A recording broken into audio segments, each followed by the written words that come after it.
Before we dive right into the Word of God, I just want to personally thank you for dropping by on our YouTube channel. This message was recorded during our weekly worship experience. So if you are in the area, visit us. We would love to worship with you in the flesh. I pray in Jesus' name that this message will become a fuel in the fire. So get your hearts ready. Ipinapanalangin ko sa Panginoon that God will divide this message into 1,000 different ways so that it will benefit your soul. Enjoy. Ready na ba kayo to receive the Word of God today, mga kapatid? Alright, let's dive right into the Word of God. Let's open up our Bibles to our reference for this series, 1 Corinthians chapter 15, verse 58. 1 Corinthians 15, verse 58, and I want you to read this with me all together. 1, 2, 3, go. Therefore, my dear brothers and sisters, stand firm. Let nothing move you. Always give yourselves fully to the work of the Lord, because you know that your labor in the Lord is not in vain. Let's read that one more time. 1, 2, 3, go. Therefore, my dear brothers and sisters, stand firm. Let nothing move you.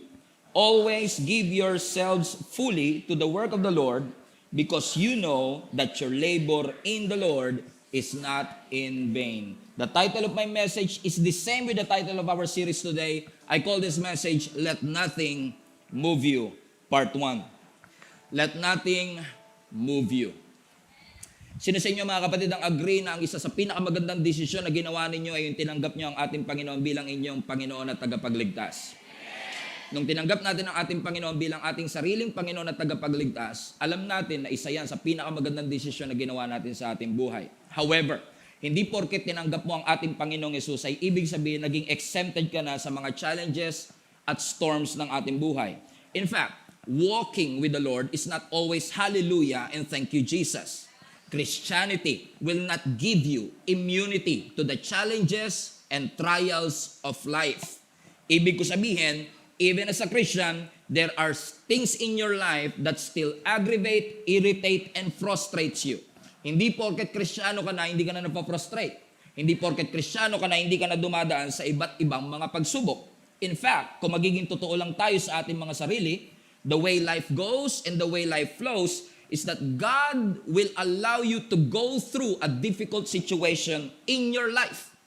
And this is exactly what 1 Corinthians 15 is all about, yung text na binasa natin.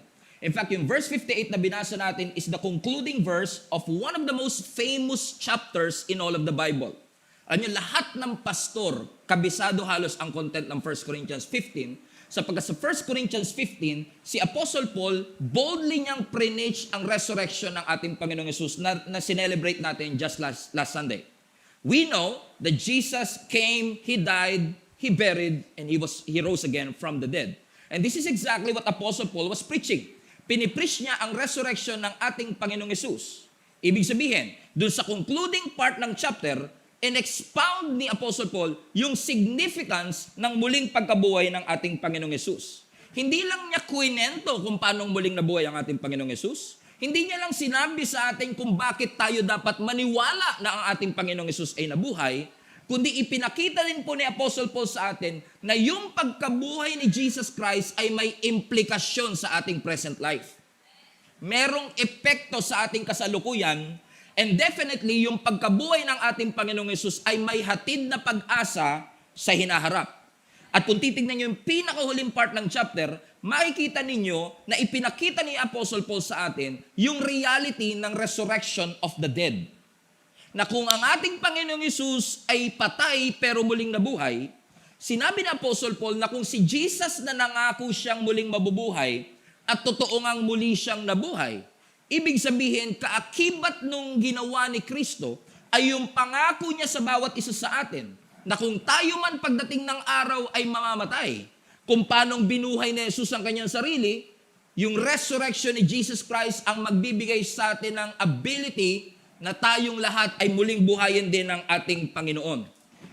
Ipinakita sa atin ni Apostle Paul dito, mga kapatid, na yung resurrection ni Jesus Christ ay isang malaking katunayan na pagkatapos ng buhay natin dito sa mundo ay may susunod pang eternal life.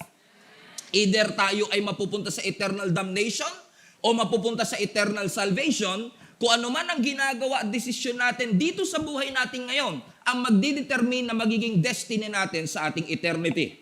Ipinakita ni Apostle Paul na dahil si Jesus Christ ay muling nabuhay, ibig sabihin, pag natapos yung 70 years mo dito sa mundo, kung aabot ka ng 70, ay meron tayong panibagong buhay, either kasama ang Panginoon o wala sa presensya ng Panginoon.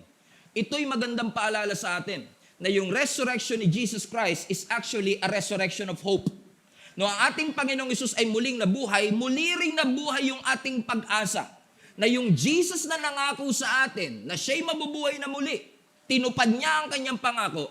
Therefore, nung tinupad ng Lord ang kanyang mga pangako, based on this hope na ibinigay ng kanyang resurrection, based on this victory ng ating Panginoong Hesus sa kanyang pagkamatay, ini-encourage niya tayo ngayon na habang tayo'y nag-aantay sa kanyang muling pagbabalik, sa pagitan ng resurrection at ng kanyang second return o sa kanyang muling pagbabalik, ang sabi ni Apostle Paul, huwag kayong magpapatinag sa inyong mga pananampalataya.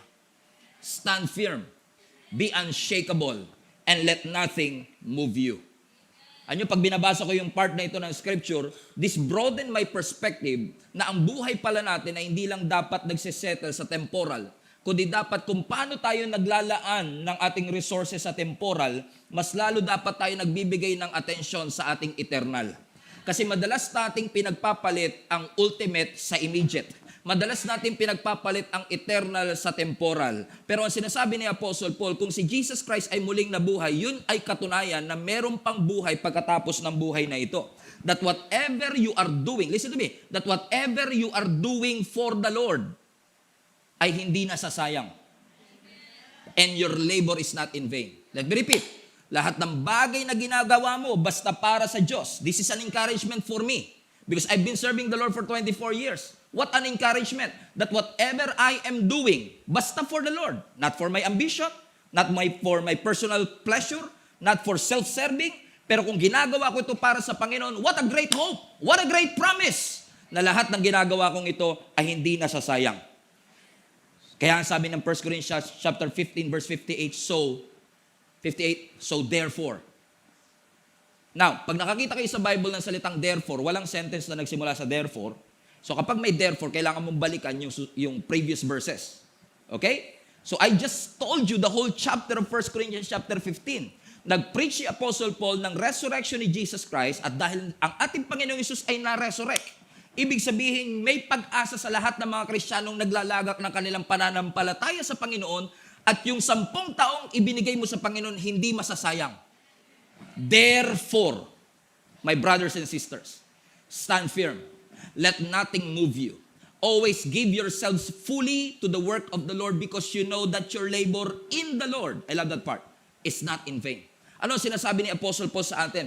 Itong text na ito, mga kapatid, is actually a call for each and every Christian right here, right now. Everybody who's listening under the sound of my voice. Ang sinasabi ni Apostle Paul, bilang isang mananampalataya ni Jesus, tinatawagan niya ang bawat isa sa atin na mag-persevere, magtiis, maging persistent, dedicated, and committed.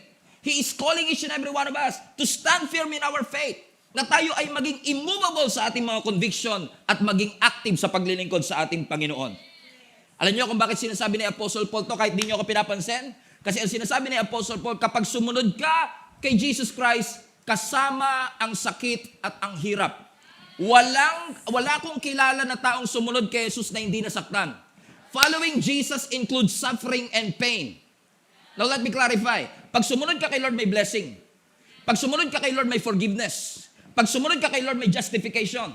Pag sumunod ka kay Lord, may pagpapala at breakthrough. Pero may sakit din. May hirap.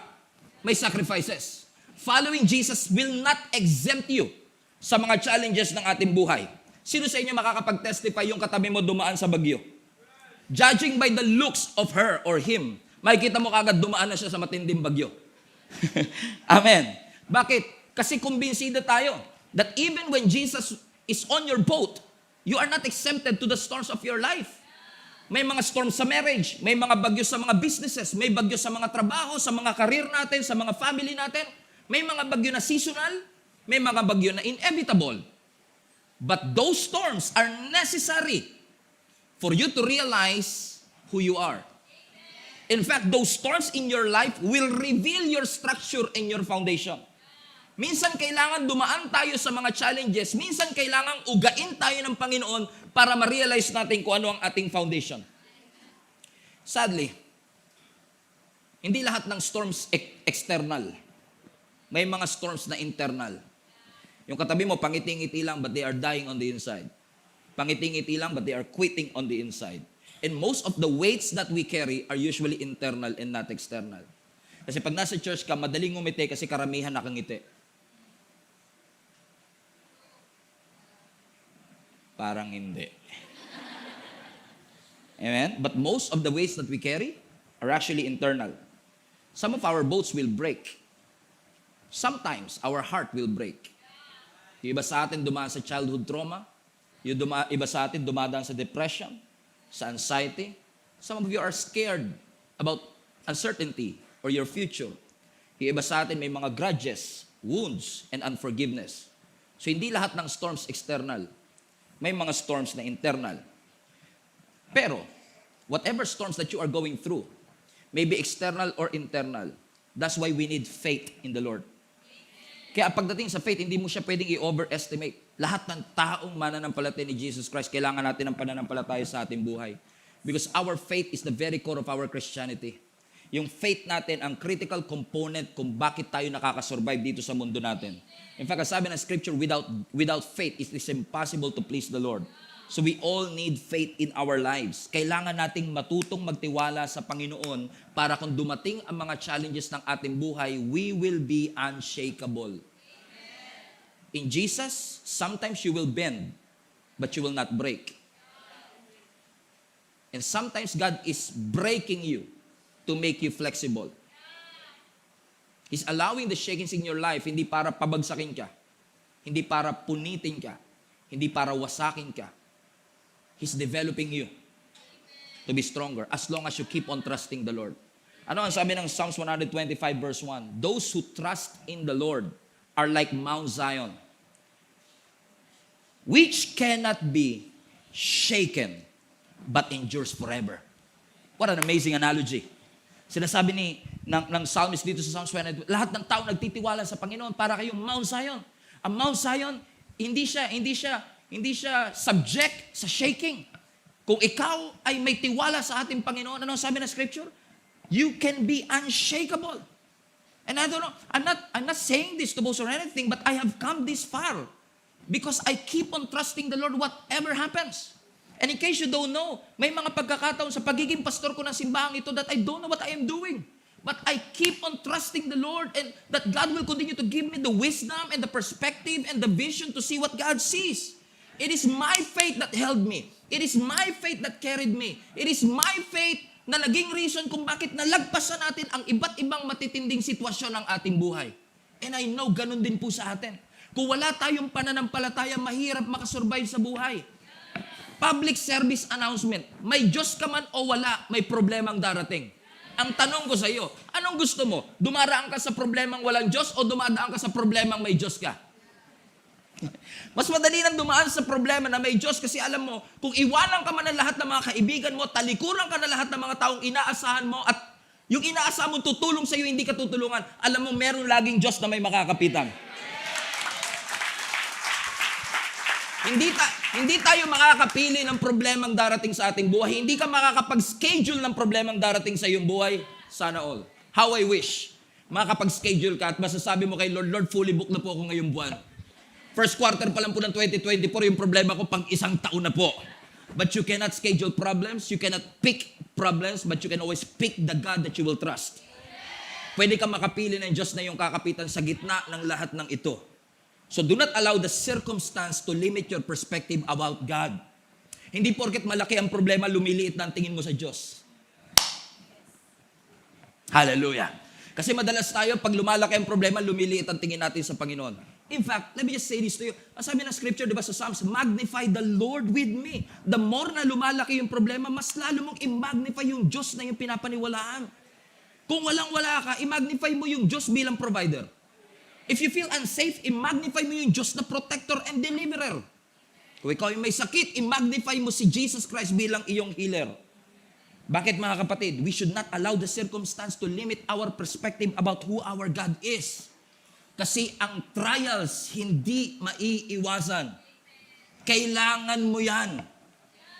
Kasi ang tunay na faith hindi lalago kapag ang lahat ng parte ng buhay mo masaya. Ang faith hindi lalago kapag ang lagi mo lang nakikita is worst case scenario. Ang faith natin hindi mag-grow kapag lagi lang natin napipredict that everything in our life will go down. In fact, ang tunay na faith, hindi mo lang ine-expect ang greatness ng Diyos. Ang tunay na faith, nagtitiwala ka na kahit hindi mag-provide ang Diyos, nagtitiwala ka that you will overcome whatever circumstance that you are in. Yun ang tunay na pananampalataya. Ang tunay na pananampalataya, nag-worship ka kahit 20 pesos na lang laman ng bulsa mo. Ang tunay na pananampalataya, nagtitiwala ka sa Panginoon na kahit nararamdaman mo pa yung sintomas ng arthritis, pinagaling ka na ng ating Panginoon. That's real faith. That's real faith. Na kahit pakaramdam mo, sagwan ka ng sagwan, wala ka na pupuntahan, and you are in a place that you don't expect to be. Nagtitiwala ka, kapatid. Kahit napapagod ka, nagtitiwala ka na hindi ka pinabayaan ng ating Panginoon. In fact, nakakaawa lang minsan pero marami sa atin pagal na, hindi na makapagtagal.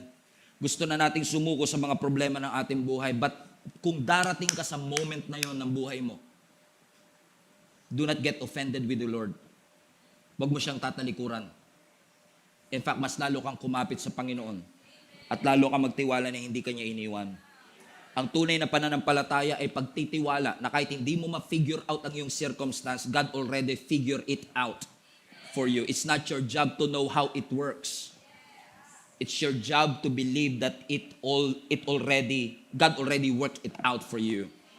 Amen? So ang tanong ko sa iyo, kapatid, yung faith ba natin kaya mag-endure ng disappointment? Yung pananampalataya mo ba kaya mag-endure ng frustration? Sabi ni Apostle Paul, verse 58, let nothing move you. Huwag mong hahayaan maitula ka ng kaaway, matempt ka ng kaaway, ilure ka ng kaaway, iwanan mo ang iyong post at position dahil sumuko ka na. Sabi ni Apostle Paul, huwag kang magpapatinag, huwag kang gagalaw.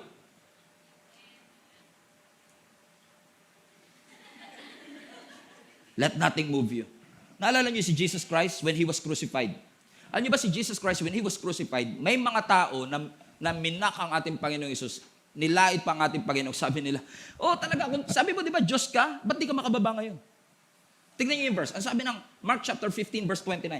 The people passing by, they shouted abuse to Jesus Christ, shaking their heads in mockery. Ano sabi niya? Look at you now! Sabi nila kay Jesus, tingnan mo, nakapako ka ngayon, no? Di ba sabi mo, you are going to destroy the temple and rebuild it in 3 days? Well then, save yourself. Come down from the cross. Look at this. Iniimbitahan nila si Jesus na nakapako. Ang sabi nila, kung talagang tunay kang Diyos, bumaba ka nga. Hawakan mo nga tenga. Di ba? Bumaba ka nga. Now, kung si Jesus, ang kanya lang finifeed yung kanyang ego, para patunayan lang yung kanyang power, pwedeng bumaba si Jesus, sabi niya, eto, ano kayo ngayon? Pwede gawin ni Jesus Christ, right? But since Jesus is purposeful, He's not there to impress His critics. He's there to fulfill His purpose. So what Jesus did, hindi siya bumaba dahil iniimbitahan siya ng mga critics niya.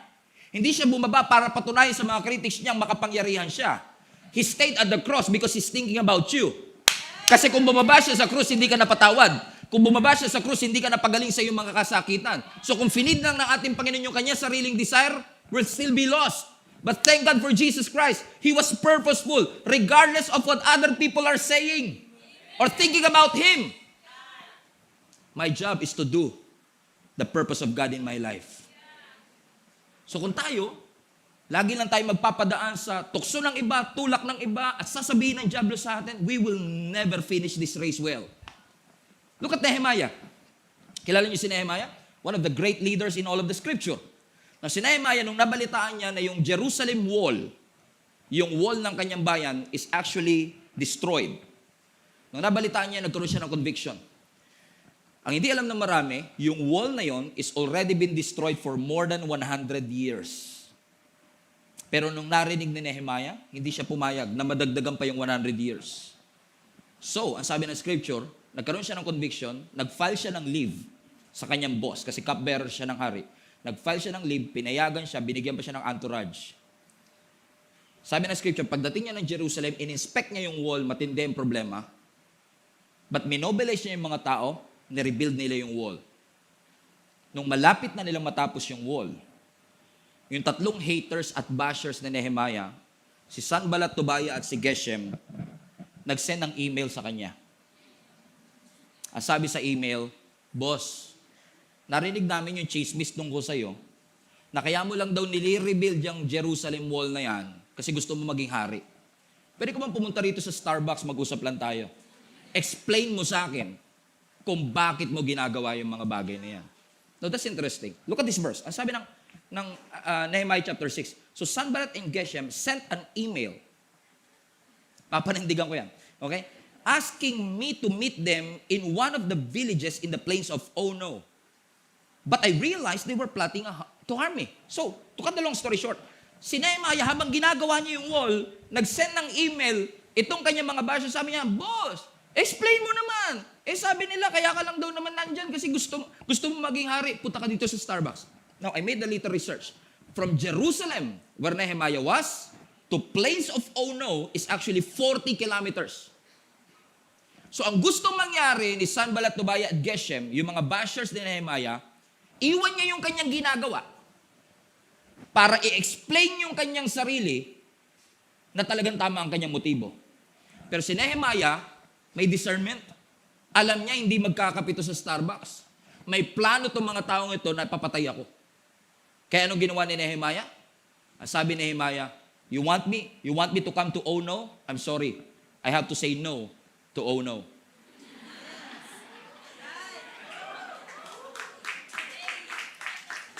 But how? How did he say it? Ang sabi ng verse 3, Nehemiah 6:3. So I replied sa email, sending this message to them. Ano sabi niya? I'm engaged in a great work, so I could not come. He's purposeful. Hindi ko iiwanan tong post ko. I will not let anybody move me. Why should I stop working to come and meet you? Amen. Amen? Kung ngayon ito nangyari, viral to eh. What a reply. Ano sinasabi ni Nehemiah? Masyadong maganda at masyadong importante ang pinapagawa ng Diyos sa akin para lang iwanan ko at linisin ko ang aking reputasyon. Di isipin nyo na yung gusto nyong isipin sa akin. I don't care. Ang pinakamatimbang sa akin, yung purpose ng Lord. So I'm here to stay. Ano mga kapatid, in order for us to do what Nehemiah did and for us to do what Jesus did, it takes a lot of foundation para mapanindigan natin yung kinumit natin sa Panginoon. Sinabi ng Lord, sa 2024, maglilingkod na talaga ako sa iyo.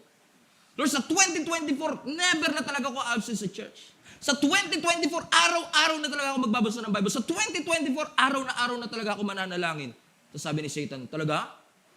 Explain mo nga itong nakita ko sa Facebook. Because Satan will try his best para pabagsakin ka, para dayain ka. Pero can you say what Nehemiah said? Sabihin natin, I'm engaged in a great work so I could not come. Anong sinasabi ni Nehemiah? I will never waste my time doing something that is not connected to my purpose. Kung hindi yan connected sa purpose ko, hindi ko yan pag-aaksayahan ng panahon. Bakit? Matindi ang kanyang root system. Matindi ang kanyang foundation. And how I wish all of us will have this deep, concrete foundation. Hindi ako engineer, di rin po ako architect. Pero isa sa mga susi ng matayog na building, great foundation. Right?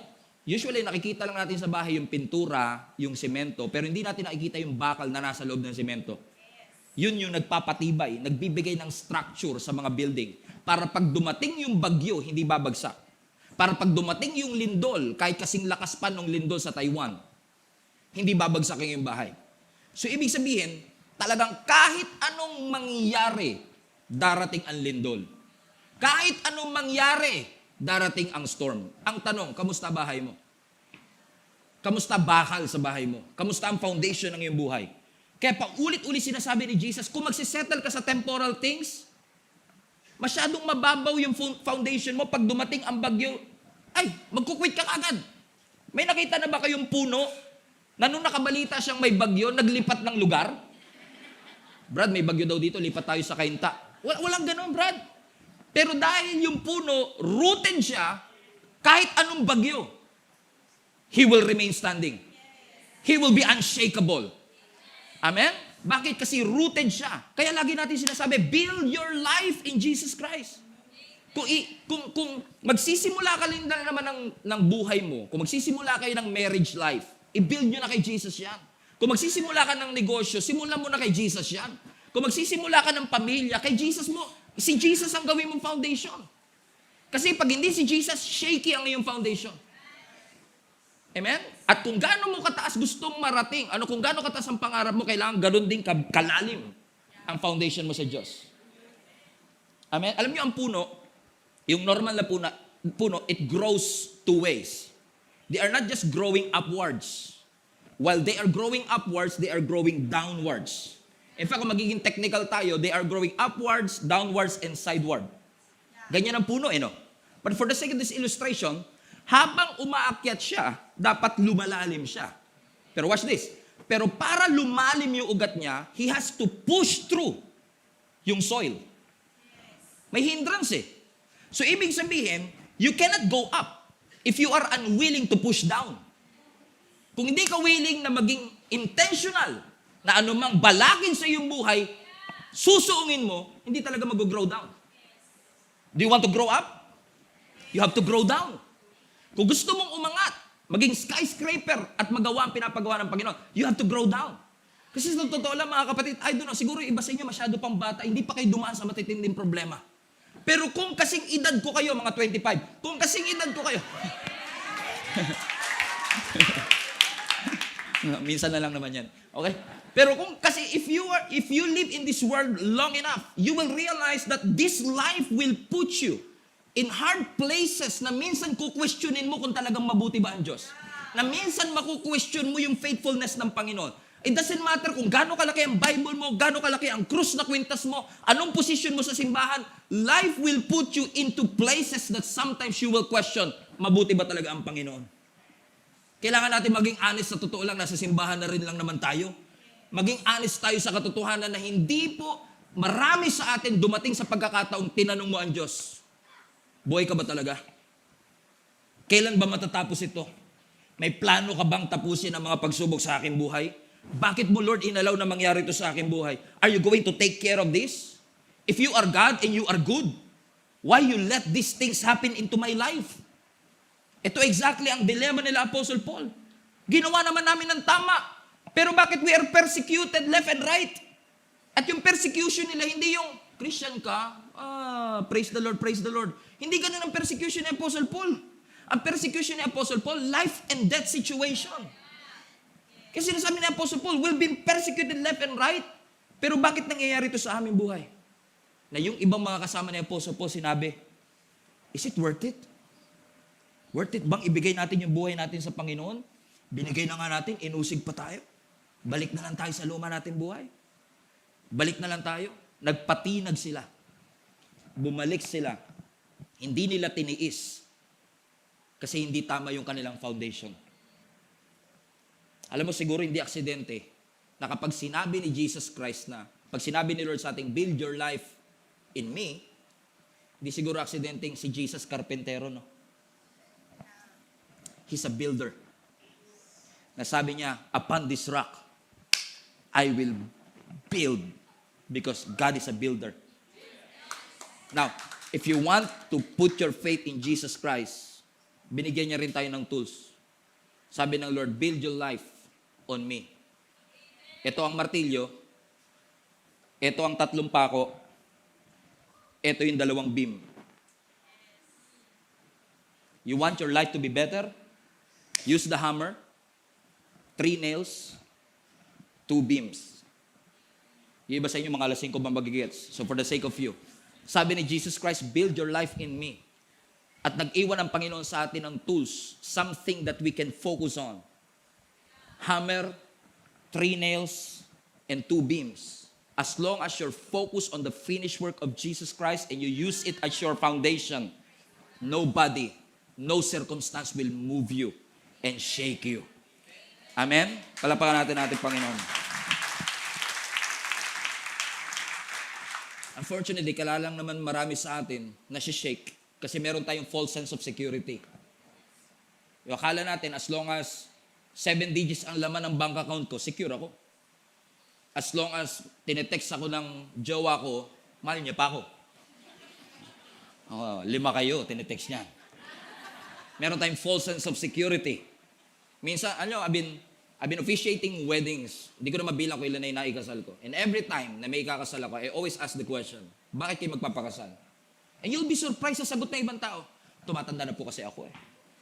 Ba't ka magpapakasal? Nape-pressure po kasi ako kasi lahat ng kabarkada ko kinasal na. And that moment, na marinig ko sasabihin nila, nape-pressure po ako, lagi ko sinasabi, do not build your relationship and your marriage out of pressure. Maling foundation yan. Shaky foundation yan. Just because your friends and your friends are getting married, kailangan magpakasal ka na rin. After all, hindi matatapos ang pressure ng mundo. Naalala mo na nag-aaral ka pa?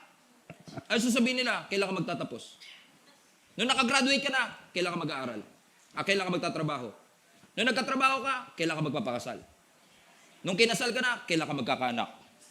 Nung nagkaanak ka, kailan mo susundan? Pag may namatayan, tanongin mo, kailan ka susunod? O kaya naman, kailan ka titigil? Di ba? Kasi people will put pressures on you. Hindi mo maihinto yan. But you don't build your life out of that pressure. Huwag kang maging overconfident na porkit nandyan siya, mahal ka niya. Uy, sorry. Okay, huwag kang maging overconfident. Sa dami ng laman ng bank account mo, huwag kang maging overconfident sa commerce, sa investments, sa stocks market, sa projects that you have. Lahat yan lang yan as long as earthly ang foundation. It will be shaken. Naalala nyo ng COVID? Ipinakita ng COVID sa atin na hindi lahat ng bagay na meron tayo mahalaga. Shinake tayo ng Panginoon.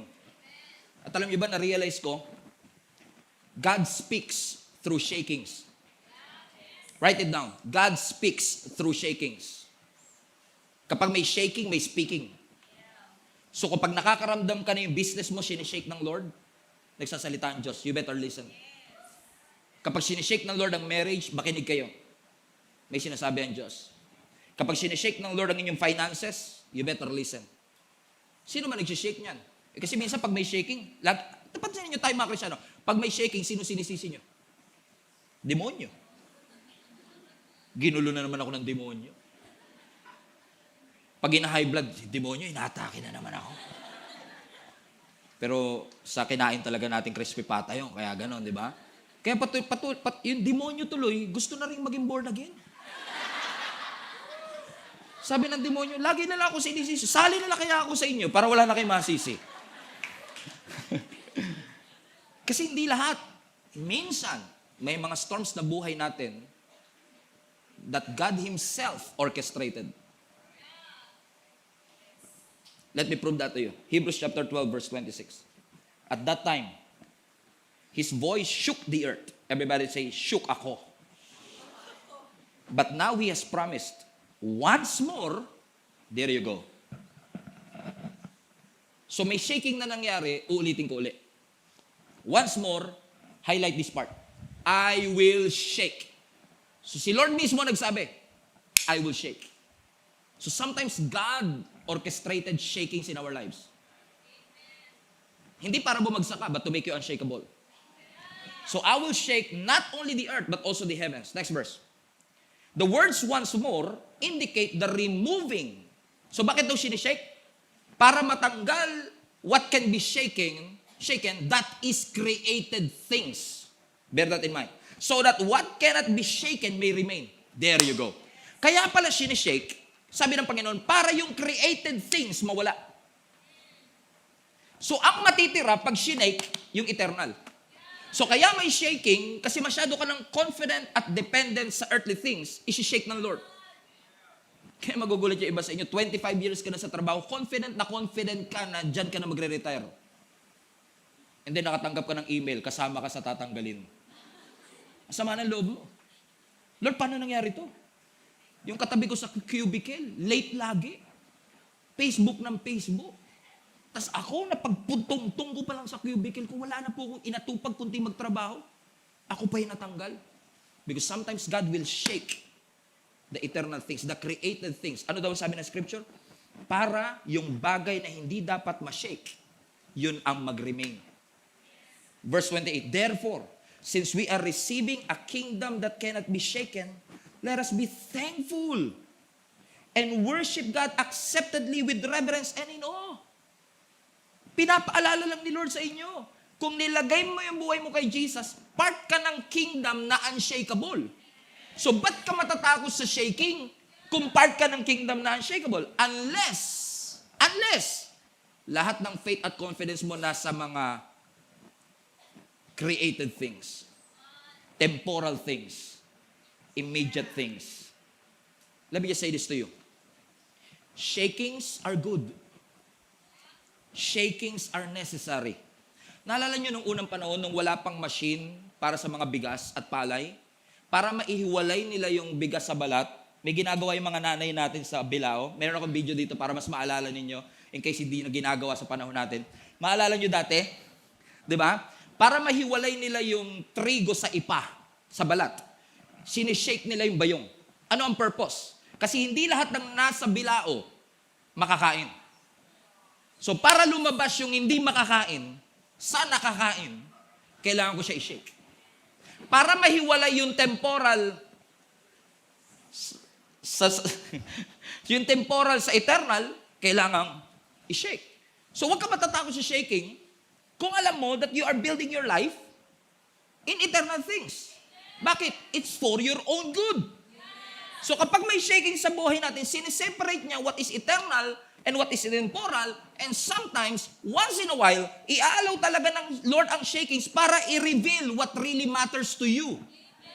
Iaalaw ng Lord na mayugyug ka para i-reveal sa atin na you are part of the unshakable kingdom. So if you feel like your life is being shaken, kung pakiramdam mo, you're about to lose your mind, kung pakiramdam mo dahil sa matitinding problema, it's not supposed to happen in your life, kapag may shaking, ask yourself, Lord, ano ang sinasabi mo sa akin? Speak to me, Lord.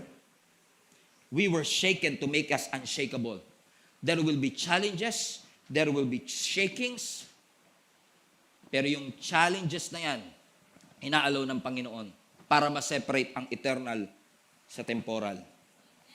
Yung taong nakatayo sa harapan ninyo ngayon, dumaan sa maraming shakings. At kung hindi maklaro ang pagtawag ng Lord sa akin, kung hindi clear ang conviction ng Lord sa aking buhay, matagal na po ako nag-quit.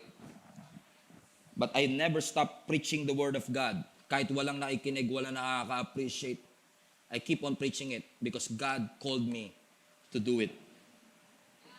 So kapag sinake ang buhay natin, huwag kayong magtampo sa Diyos. Lord, ba't mo sinake? Para sa iyo yun.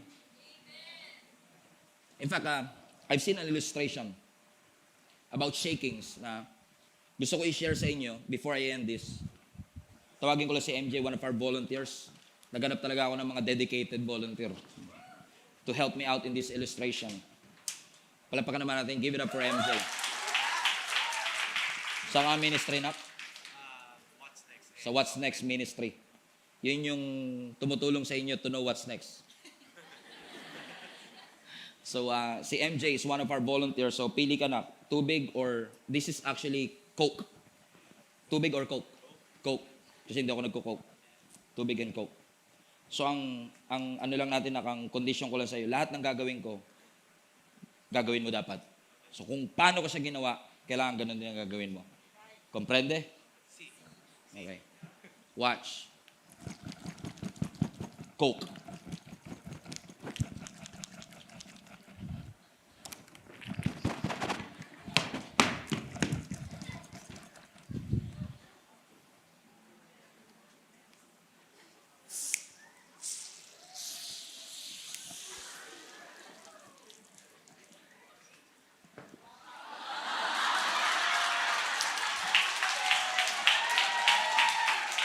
Wait na.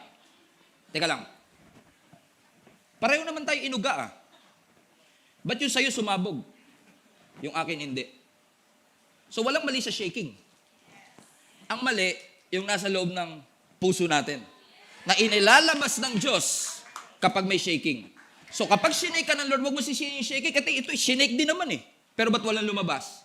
Kasi tama ang puso eh. As long as tama ang puso natin, wala tayong dapat ikatakot sa shaking. Kasi ang mga shaking ng buhay, ginagawa ng Lord dyan para ilabas yung mga bagay na hindi dapat nandyan. Inaalaw ng Diyos na ma-shake ang buhay natin for us to realize what really matters in your life. Amen? So huwag kang matakot sa Panginoon. Sabihin mo nga, sige Lord, bahala ka na. Kung ito ang inaalaw mo mangyari sa akin, bring it on, Lord. As long as my heart is pure, I have nothing to fear.